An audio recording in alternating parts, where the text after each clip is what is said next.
Escolha errada. Nem só de amor se evolui uma pessoa. Meu crime não é nada que ofende os meus valores pessoais. Hoje entendo o erro que eu cometi. Responda com sinceridade. Você contrataria uma pessoa que já foi presa? Essa é uma pergunta bem polêmica, eu sei. Mas eu também sei que conversas fáceis não fazem história. Essa pergunta acabou virando o tema central de um projeto de estudantes de psicologia. Porém, quanto mais a gente pesquisava e conhecia histórias, mais percebemos o quanto esse tema era interessante para que ficasse só entre a gente. E daí nasceu uma ideia. Aqui é onde o nosso projeto ganha vida. Esse podcast ele tem o intuito de ser uma ponte entre pessoas que querem conhecer e entender mais sobre o assunto e pessoas que toparam compartilhar suas experiências. Ser um ex-detento no mercado de trabalho não é o lugar de fala das pessoas envolvidas nessa pesquisa. Por isso, trouxemos aqui pessoas que viveram essa experiência na pele. A maldade no ambiente ali, ela é constante. Você não relaxa um segundo. Você não relaxa. Você confia desconfiando. E assim, quem não gosta de você, tem muitos que não gostam de graça, quer te colocar no erro. Se te colocar no erro lá dentro, cobrança não é nada agradável, entendeu? Oi galera, eu sou a Lisboa, uma das integrantes desse projeto que une psicologia e o sistema carcerário. Esse é o nosso primeiro episódio que vai ao ar, e antes de falar mais sobre o nosso entrevistado e sua história, a gente precisa informar vocês que todos os nomes, desde os nossos até os dos entrevistados, foram trocados para preservar a identidade de todos que colaboraram com esse projeto. Esse é um tema delicado e essa foi uma medida tomada para a segurança de todos os envolvidos. Eu também estou aqui com a Paris e a Olinda. Deem um oi aí pra galera. E aí, pessoal, sejam bem-vindos. Eu sou a Paris. Oi, gente, Olinda falando. Tô hiper feliz de estar aqui com vocês. Nós também queremos aproveitar e agradecer a todos que toparam contar suas histórias pra gente. Foi muito massa ouvir todos esses relatos. Nos próximos episódios vão ter outras histórias muito interessantes sendo contadas também, e a gente espera que essas histórias possam abrir a mente de outras pessoas sobre esse assunto e inspirar pessoas que estão ou já estiveram nessa situação, beleza? Exatamente. A nossa ideia aqui é que esse assunto seja cada vez mais comentado para a gente conseguir tirar o estigma que esse assunto carrega, né? Lembrando que aqui estamos trazendo relatos de pessoas que foram punidas pelos seus atos e já pagaram suas penas. Então a justiça já foi feita. Houve uma consequência pelos crimes cometidos. Mas a nossa ideia principal aqui é focar no pós, na vida depois da cadeia. E hoje a gente vai ouvir a história do Diego, que tem 31 anos. Ele foi preso 2 vezes e respondeu pelo crime de tráfico de drogas. Lá dentro da cadeia, a partir da vivência dele, foi nascendo essa vontade de estudar o direito. Ele vai contar pra gente como foi essa trajetória, seguindo por esse caminho, e também se é possível estudar estando dentro da cadeia. Confesso que fiquei curiosa. Espero que vocês também. A primeira vez que eu fiquei em Pinheiros, não tinha absolutamente nada pra gente fazer, até porque Pinheiros era uma cadeia de trânsito, então todos os presos que ali estavam eram presos provisórios, digamos assim, não tinham trânsito em julgado, eram presos definitivos. E aí os critérios do que pode entrar é de presídio para presídio, mas lá em Pinheiros ainda podia entrar um livro por mês, que se minha família me mandasse através do Jumbo, para eu poder ler. Mas era só.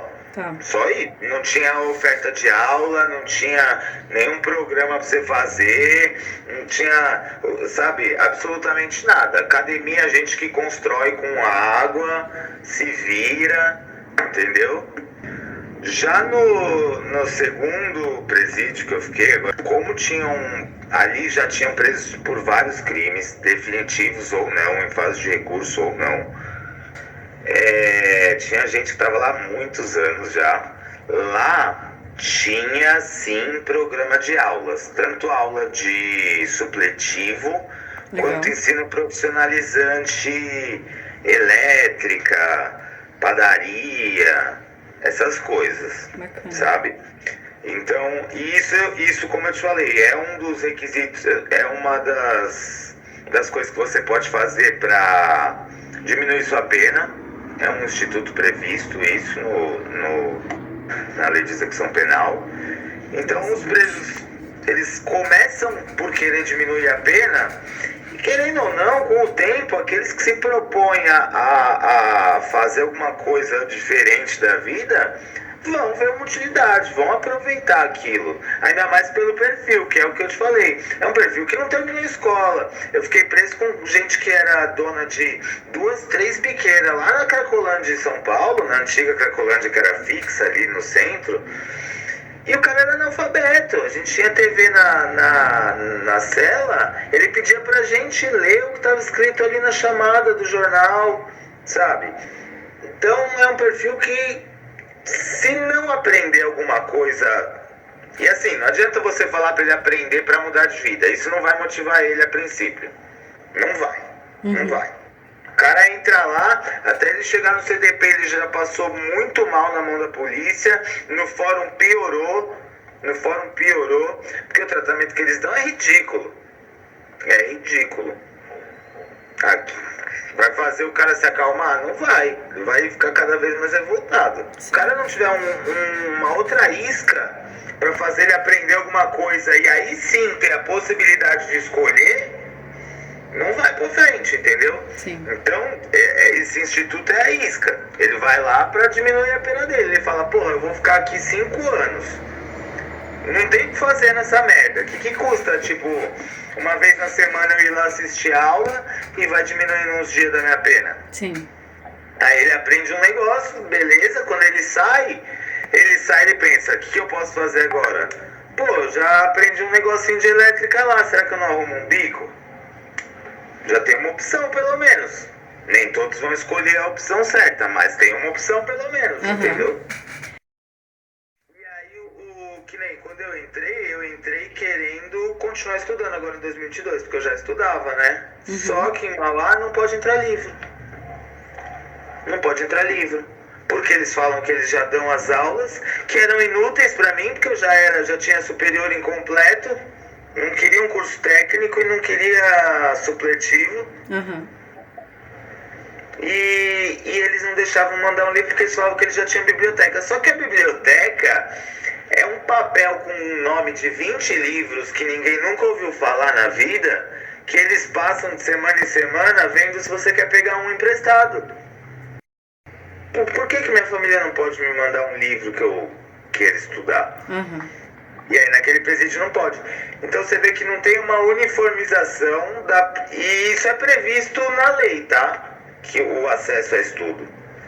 Então não há uma uniformização da aplicação dos institutos que tem no Brasil para ressocialização. E para você se reinserir no mercado de trabalho, se reinserir na sociedade. Então fica uma coisa muito destoante, sempre para baixo do que seria a média aceitável. Eu tava te explicando aquela hora como que eu cheguei no direito, né? E aí depois que eu cheguei no direito que eu fui ver que no direito a gente acaba estudando jurisprudência, que é o que os tribunais já decidiram para poder saber o que fazer, né? Como a lei é interpretada. E eu já fazia isso lá dentro e agora eu vejo o outro lado da situação, entendeu? Então eu acho muito legal isso também da minha parte. Porque eu vejo muitos advogados que têm clientes presos e não entendem o que está se passando ali, entendeu? Não dão a devida importância, as devidas ênfases, não usam os caminhos certos, porque não sabe, não tem a menor noção do que o cara passa lá dentro, entendeu? Então, aí quando o pessoal voltava, no dia seguinte, no primeiro banho de sol, quando eles soltam todo mundo no pátio, eu ia lá e perguntava, e aí, o que você falou? E o que deu? O que o juiz deu? E comecei a reparar um padrão.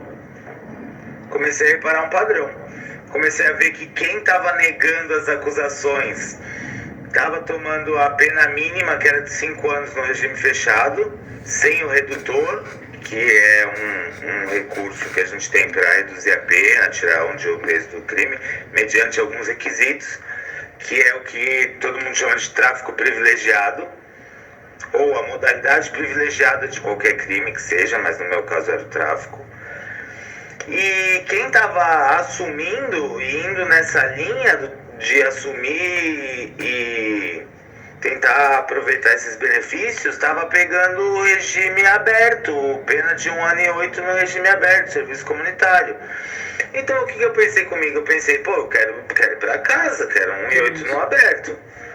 Então o que eu vou fazer? Tanto que a minha advogada, na época, ela conversou comigo no dia da audiência, da prisão, antes de eu ir pro CDP, e depois só conversou comigo no dia da audiência. Eu passei lá 2 meses e pouco esperando a audiência sem saber o que estava acontecendo no mundo externo. E aí, tanto que quando ela veio conversar comigo no dia da audiência, ela falou, e aí, tá pronto? Vai negar tudo, né? Eu falei, não. Eu vou apresentar a versão assim, assim, assim. Vou falar que eu fiz isso, por causa disso. Que eu já tinha criado a história lá dentro. Eu já tava vendo o que tava acontecendo. Aí eu fui criando a minha história mediante o que eu tava vendo que tava acontecendo com o pessoal. Aí ela falou, bom, você parece estar muito firme dessa versão, vamos dar essa versão. Graças a Deus deu tudo certo, peguei 1 e 8 no aberto. Uma coisa que eu acho muito interessante que ele menciona é que ele está muito ansioso para o julgamento dele e ele começa a perguntar, né, para todos os outros presos o que eles alegaram e ali ele vê um padrão nas alegações e nas penas de cada um. E eu saquei que é onde ele começa a plantar aquela sementinha sobre o interesse dele no direito. Sim, super. E ele foi super inteligente, porque a partir desse padrão ele decidiu o que ele alegaria no julgamento para receber a pena que era melhor para ele, né? E no fim deu tudo certo, né? Ele se alegou como culpado e recebeu a pena de 1 ano e 8 meses no regime aberto. E a gente é meio leiga quando se trata dessas questões de pena, dos regimes e tal. E aí o Diego, tendo esse conhecimento, tanto como ex-detento, como agora estudante de Direito, ele vai explicar isso de forma bastante clara, que ficou super fácil de entender. E agora a gente vai soltar um trechinho dele contando mais sobre como é o regime lá dentro, como é o tratamento e o clima dentro do presídio, que é uma coisa que deixou a gente bastante intrigado e curioso em saber como é que funciona, como eles são tratados, se é realmente tudo o que a gente ouve falar nos noticiários. Tem 3 regimes de cumprimento de pena. O fechado, onde você fica definitivamente ali preso, não sai pra nada. O semi-aberto, que você pode sair para estudar. Hoje, pelo menos até ontem era assim. Você pode sair para estudar, para trabalhar. E mediante bom comportamento, cumprimento de determinada quantidade de pena e outros itens que são favoráveis a alguns presos, ele obtém o direito de ter a saidinha, que são em algumas datas específicas, para ir para a rua, para visitar a família, sob algumas regras, claro, para ir para a rua e tem que voltar em determinada data. Isso, claro, aí depois de algumas saidinhas que ele não teve nenhum problema, isso ajuda ele muito para ir para o regime aberto, por exemplo. E assim, esse é o único instituto que existe no Brasil direcionado para ressocialização. Porque apesar da lei de execução penal e da nossa Constituição ser voltada para ressocializar o preso e não para castigar e punir, toda a estrutura ela é montada e executada para castigar e punir. Perfeito. E ela se retroalimenta, entendeu? Porque o preso que sai de lá, sai revoltado, foi tratado feito um animal, conheceu milhões de bandidos, aprendeu milhões de coisas que não deveria, fez milhões de conexões, já tem uma passagem num país onde isso, praticamente uma tatuagem na cara, né? Porque uma vez que as pessoas souberem que você é ex-presidiário, já era, aquela peixa vai ficar em você pro resto da vida. E o cara já não tem estudo, já não teve oportunidade, não sabe?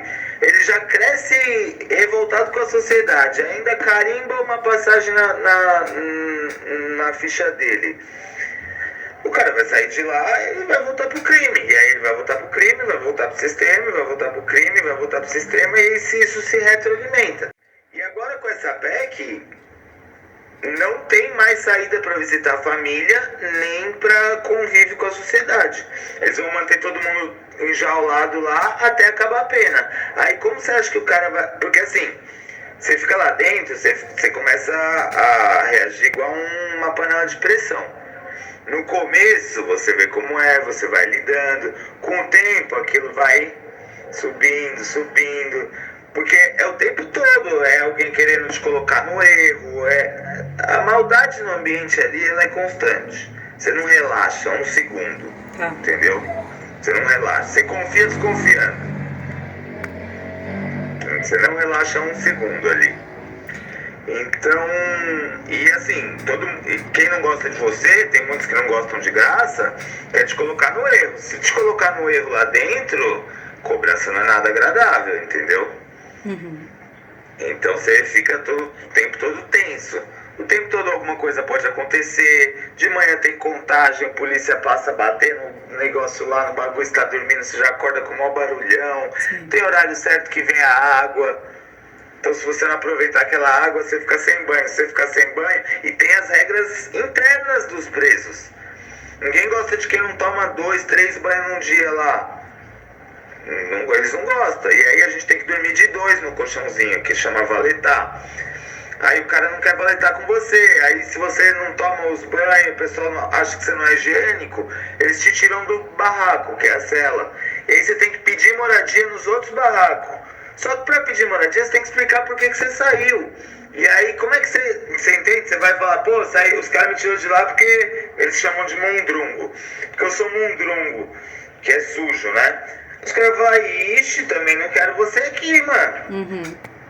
Aí pronto, aí você já fica taxado no presídio inteiro. E você entende? É sempre carimbo. Então você tem que estar o tempo todo atento para entrar naquelas regras e cumprir o que eles estabelecem que é o aceitável ali. O ambiente é desestimulante, mas os próprios policiais penais, dessa última vez que eu estava machucado ainda quando eu saí do CDP de Mauá, o policial, eu tava saindo pro alvará, que eles chamaram, a policial penal olhou pra minha cara e falou, e aí ladrão, quanto tempo pra você voltar? Tipo, você tá saindo agora e o cara já tá te colocando pra baixo pra voltar, pra tipo, vai voltar a fazer crime, vai voltar pra cá e vai inserindo isso na cabeça do cara, entendeu? Então é um sistema que por todos os lados ele vai te apertando para você se revoltar cada vez mais, para você retroalimentar o sistema, como eu expliquei.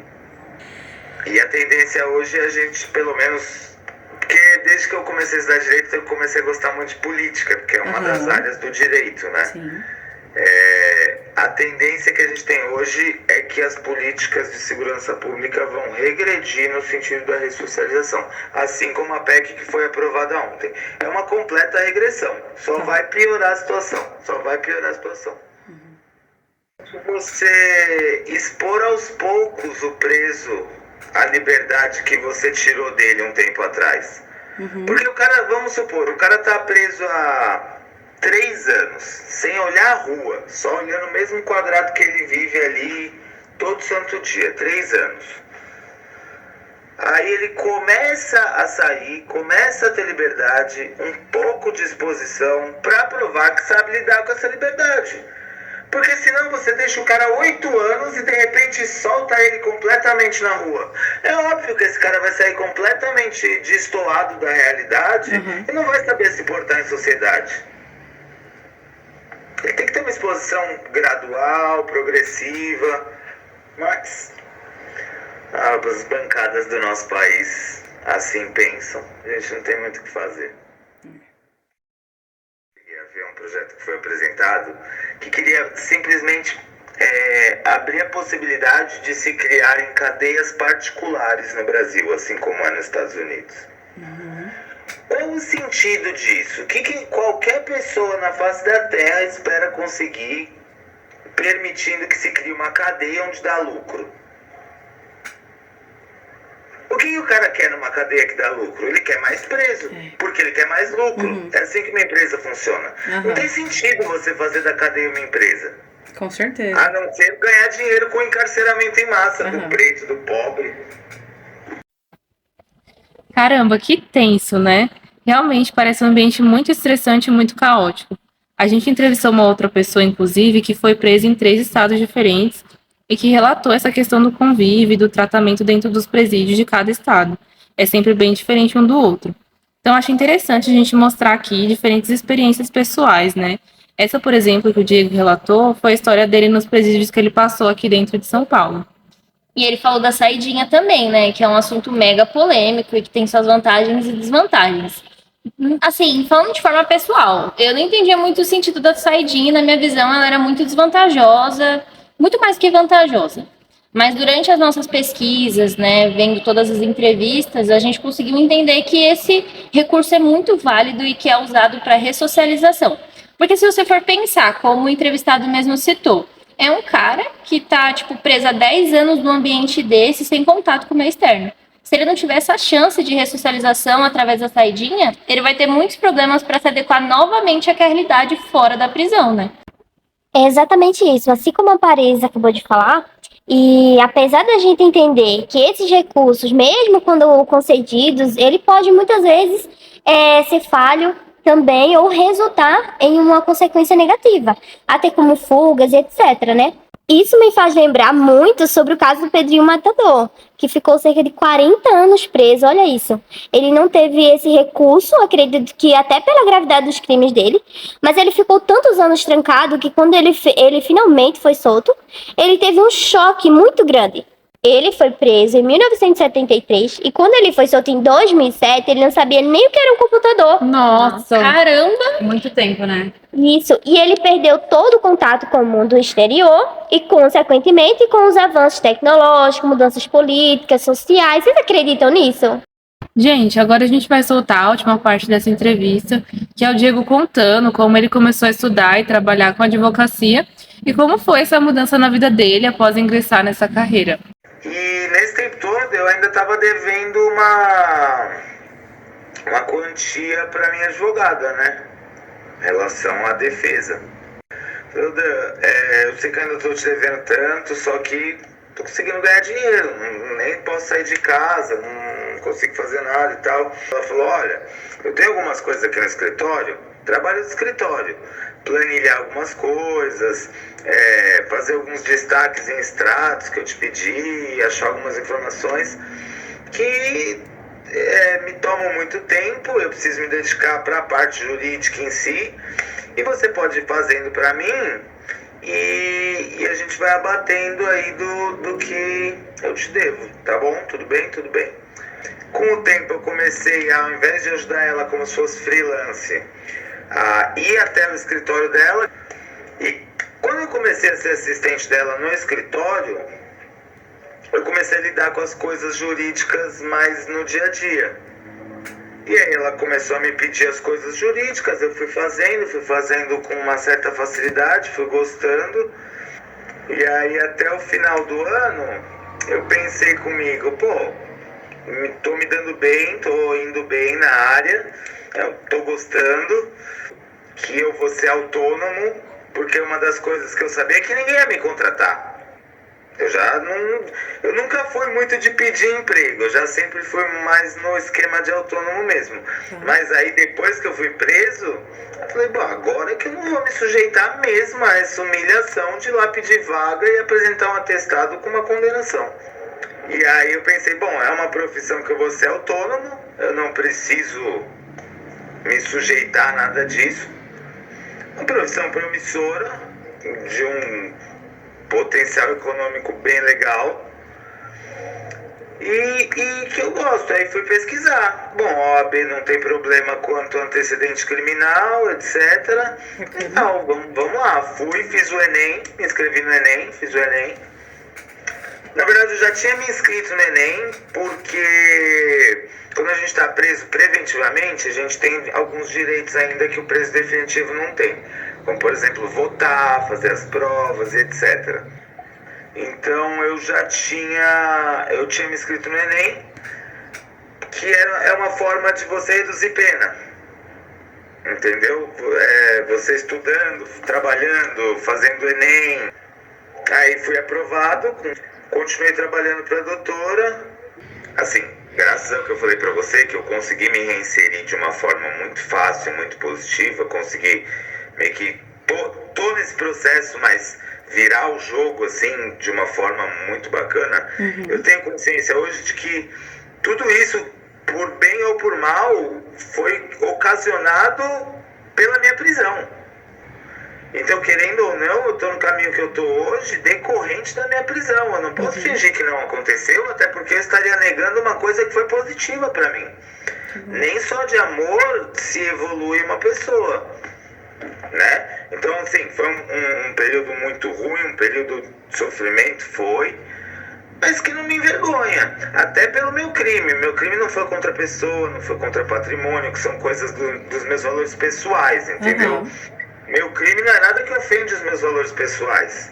Então não tenho vergonha nenhuma de falar o que eu já fiz. Não digo que é certo, hoje entendo o erro que eu cometi, mas ao mesmo tempo não ofende os meus valores pessoais. Foi uma escolha errada. Não? Virei 180 graus na minha vida. Então, assim, abandonei a roda de amigos que eu andava antes, me livrei das coisas que me ligavam com isso, mudei minha rotina. Então, as minhas novas relações não sabem. E eu pretendo que continue assim, até porque, bom, tudo dando certo, como aparentemente vai dar. Até agora, no segundo semestre, eu já vou ter resolvido os 2 processos. Uma vez que eu resolver os 2 processos, eu entro pedindo na justiça que não conste nem certificado de antecedentes, só vai constar em alguma possível pesquisa policial. E depois de 2 anos ainda existe o Reinstituto da Reabilitação, previsto na lei, que você pede e, mediante alguns requisitos, bom comportamento, etc, etc, a sua ficha limpa completamente. Então eu pretendo manter dessa forma. Como eu te falei, nunca me sujeitei a uma entrevista de emprego desde que eu saí da cadeia. E nem me sujeitaria. Se eu não tivesse conseguido me reinserir dessa forma, eu estaria passando uma certa dificuldade. Caraca, é surreal a história do Diego, né? Ele aproveitou essa oportunidade, abater o valor que devia para advogado e descobriu uma vocação na área do direito. Que legal, né? A forma que ele fala sobre o assunto, e ele mudou completamente de vida através dessa escolha. E através da busca por conhecimento, que, claro, também é super importante, né? Sim, ele passou no Enem. Ele deixou todo aquele relato do passado e focou no futuro. Agora ele tem novas ideias, objetivos, visões diferentes. Que história incrível, cara. Sim, gente, pra mim ele é uma inspiração. E sério, eu espero que a história do Diego tenha sido enriquecedora pra vocês, como foi pra mim. Eu gostaria de agradecer quem ouviu até aqui. Vamos encerrando esse episódio, que venham outros episódios como esse, né? Obrigada, Diego. Obrigada, Olinda. E obrigada, Lisboa. Obrigada a todos vocês. Até mais. Foi um prazer, pessoal. Tchau, tchau. Tchau, até a próxima. E no próximo episódio... aula de capoeira, mas o meu objetivo maior não é a capoeira, mas sim ter um olhar sobre a realidade dessas crianças que eu atendo aqui. Saber onde se encaixava uma assistente social. Eu acho que quando a gente começa a estudar sobre aquilo, começa a pensar, a gente vê que existem vários portas, vários caminhos que dá para usar. Teremos a história do João, que foi condenado a 45 anos de prisão. Quer saber mais? Inscreva-se no canal e ative as notificações, porque tudo isso você pode ouvir aqui no Diário do Ex-Detento.